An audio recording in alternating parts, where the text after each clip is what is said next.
очень...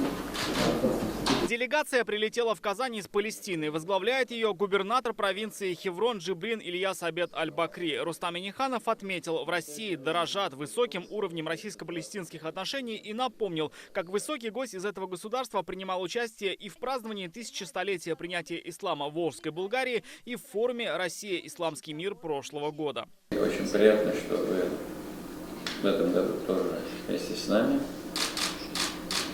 Форум у нас набирает обороты, и то, что наши партнеры вместе с нами, нас это очень радует, и мы очень благодарны вам.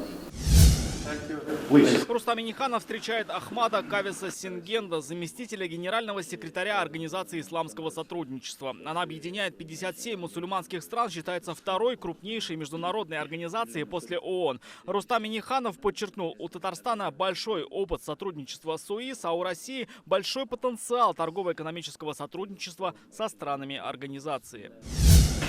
Искренне приветствую вас в нашей столице Казани. Делегацию из Бахрейна возглавляет министр юстиции, исламских вопросов и благотворительных фондов Нуаф бин Мохаммад Аль-Мауда. Раис республики отметил, Татарстан традиционно стремится вносить вклад в развитие сотрудничества с королевством в рамках российско-бахрейнских отношений. Руководство Российской Федерации придает огромное значение взаимодействию с Бахрейном. Наши страны имеют схожие позиции по широкому кругу международных и региональных проблем. Ну и наши руководители, президент России и уважаемый король Бахрейна поддерживают постоянный контакт.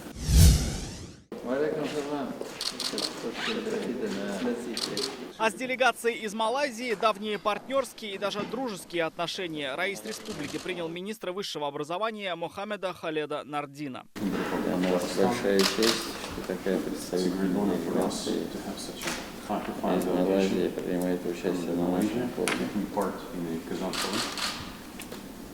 Нам повезло, мы с вами встречаемся уже третий раз. Именно в Малайзию делегация Татарстана приезжала во время создания Иннополиса. Тогда они посетили главный офис малайзийской корпорации развития информационных технологий в городе Киберджая, в переводе «Кибергород». Здесь расположен крупнейший дата-центр в Юго-Восточной Азии. Также Рустам Минниханов дважды бывал в султанате Джохор, где имел честь быть принятым султаном Джохора и будущим королем Малайзии. А в этом году в Куала-Лумпуре пройдет заседание группы стратегического видения «Россия. Исламский мир» в честь 20-летия со дня визита в Малайзию Владимира Путина.